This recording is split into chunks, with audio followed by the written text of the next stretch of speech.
জামাতের শর্ত দাবি মেনেই নির্বাচনে যেতে হবে সরকারকে, তবেই নির্বাচনে যাবার প্রতিশ্রুতি দেবে জামাত, বলেছেন দলটির সেক্রেটারি জেনারেল হামিদুর রহমান আজাদ।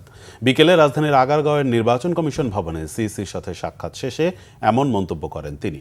বিগত দিনে নির্বাচন পদ্ধতি ব্যর্থ দাবি করে হামিদুর রহমান আজাদ বলেন, পিআর পদ্ধতির নির্বাচন হলে ভোটারদের জন্য, রাজনৈতিক দলের এবং গণতন্ত্রের জন্য ভালো হবে, আর নির্বাচন কেন্দ্রিক সমস্যাগুলো দূর হবে। কারণ নির্বাচনে অনিয়ম বন্ধের একমাত্র পদ্ধতিই হলো পিআর পদ্ধতি নির্বাচন। এই পদ্ধতিতে না হলে জামাত নির্বাচনে যাবে কিনা সেই সিদ্ধান্তের সময় এখনো আসেনি বলেও তিনি মন্তব্য করেন।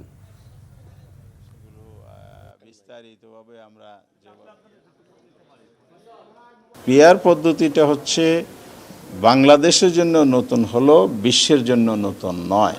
বিগত 53 বছর পলিটিক্যাল ক্রাইসিসের অন্যতম প্রধান কারণ হচ্ছে ন্যাশনাল ইলেকশন কেন্দ্র করে অনেকগুলো ক্রাইসিস হয়েছে।